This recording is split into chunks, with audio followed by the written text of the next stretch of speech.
Hello students and welcome back to Standard 10th History, Chapter number 9 Heritage Management, Part 4.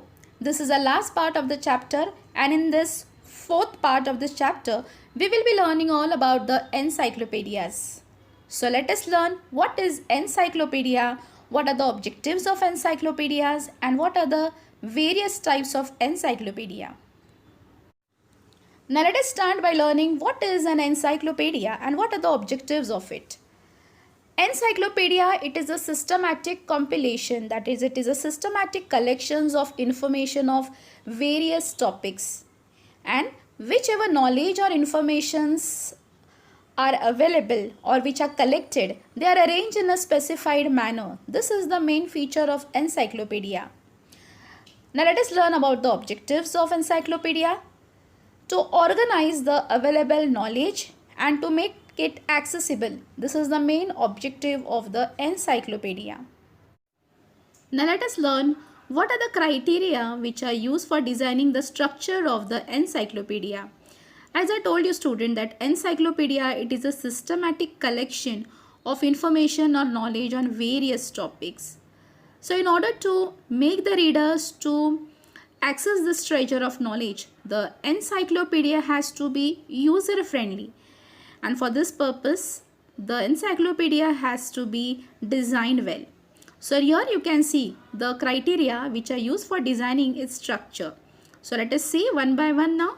First one is, while designing the structure of an encyclopedia, the accuracy should be maintained. Accuracy means whichever information is compiled or collected, that has to be correct, that is, it should be without any error.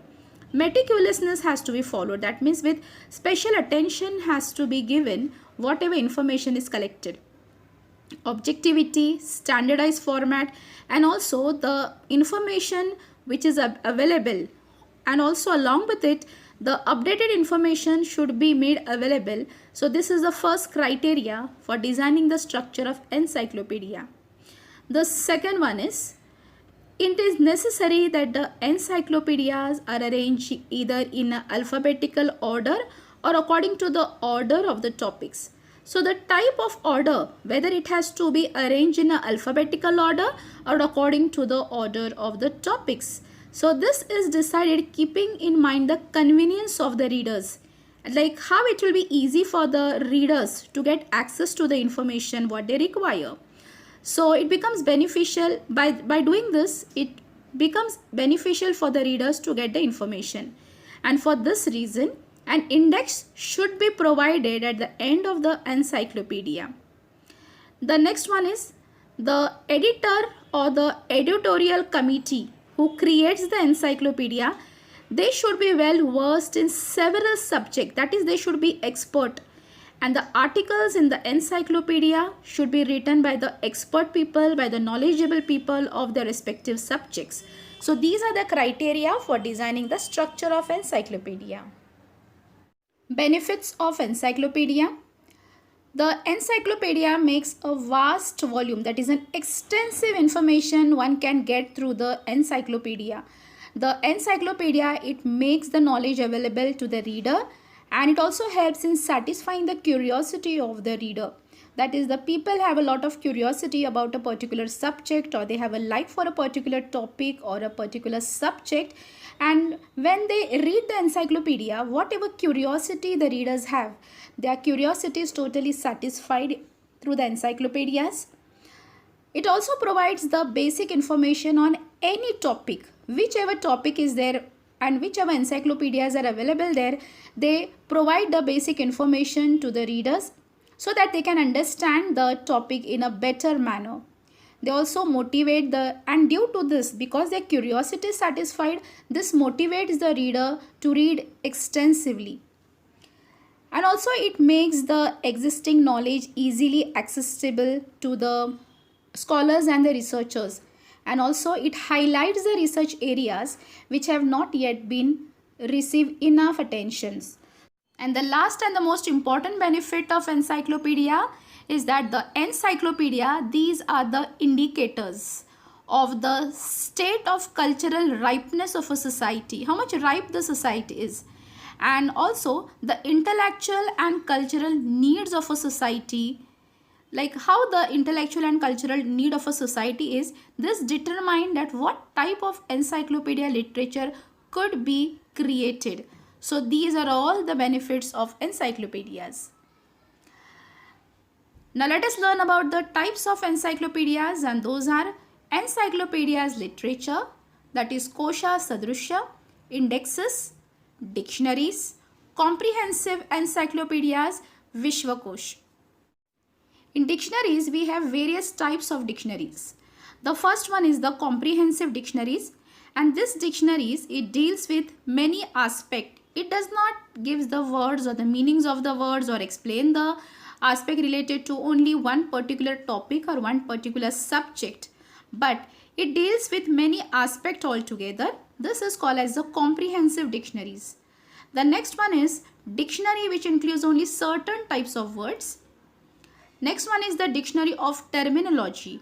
That means this is a dictionary which has the special words or the expression which are used in relation to a particular subject or an activity.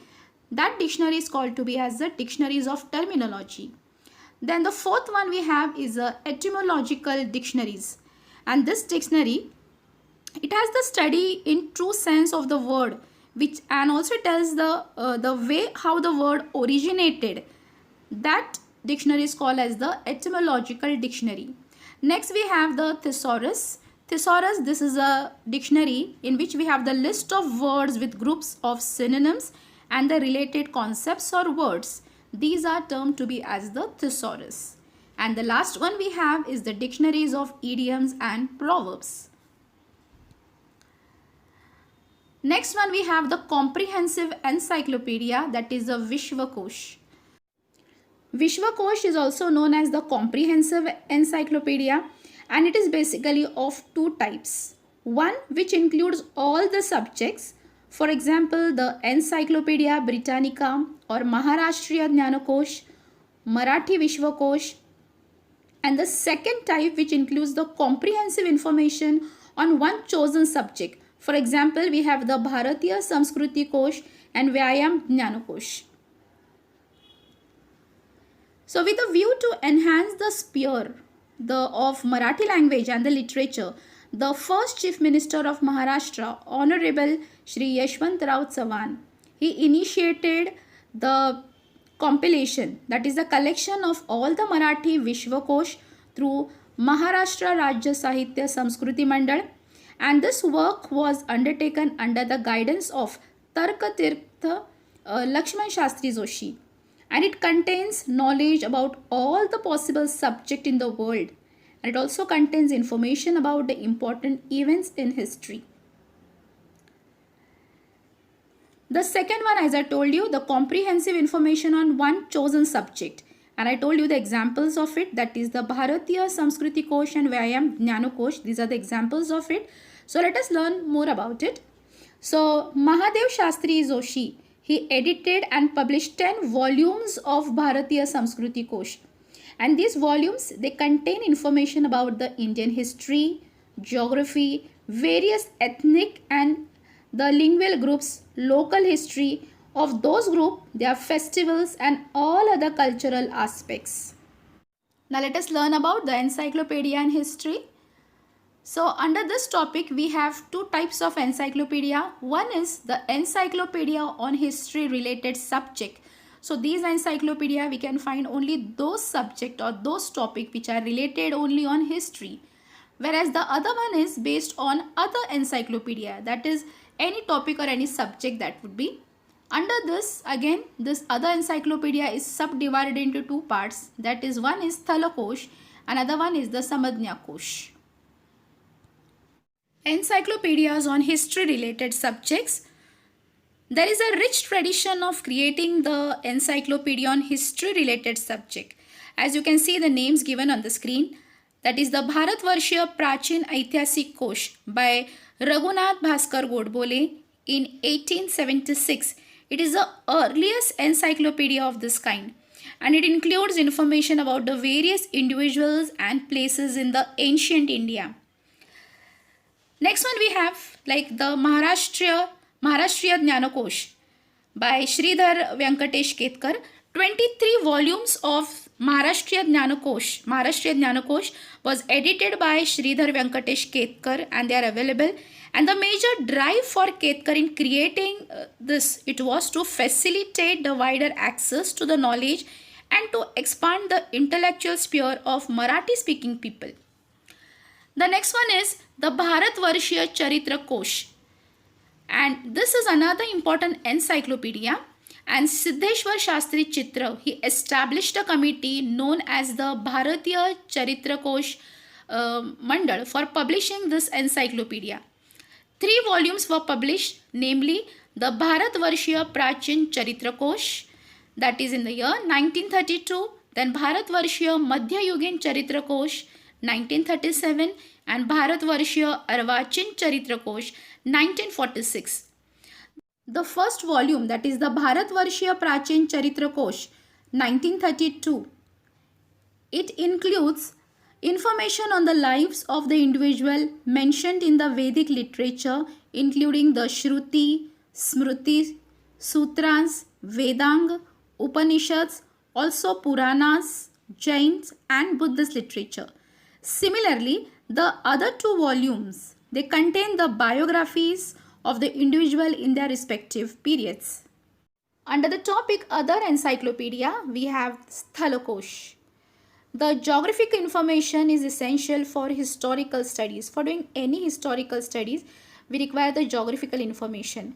And the encyclopedia giving information about the historical places are available. And the first one is Thanapoti, 14th century CE. This is an encyclopedic text which is composed by Muni Vyas of Mahanubhav sect, and it describes all those places visited by Chakradhar Swami, the founder of the Mahanubhav sect, and it gives us the information about Maharashtra in those days. It also gives the detail about the time, the place and the background of the events which are described in the book Lila Charitra. Hence, it is very good source of writing about the life of Chakradhar Swami. The next we have is the Prachin Bharatiya Thalokosh 1969, which was compiled by Siddheshwar Shastri Chitra. Siddheshwar Shastri Chitra, he compiled this encyclopedic book, and it provides information about various places mentioned in the Vedic literature. It tells about Kautilya's Arthashastra, Panini's grammar, Valmiki's Ramayana, Mahabharata, Puranas, the medieval Sanskrit literature and the Shabdakosh, and also in Jain and Buddhist literature, in Greek, Chinese and the Persian literature. So we get all this information in the Prachin Bharatiya Thalokosh. Under the topic Other Encyclopedia, we have the subtopic, and that is Samadhya Kosh. These are the encyclopedic texts which explain the terminology of history. This terminology which are used in history are best explained in Samadhya Kosh. The history teacher, while they clarify the terms like globalization or colonialism, etc., they can use the Samadhya Kosh. So this is all about the various type of encyclopedia. So student, with this we end with the 4th part of the chapter Heritage Management. Thank you students.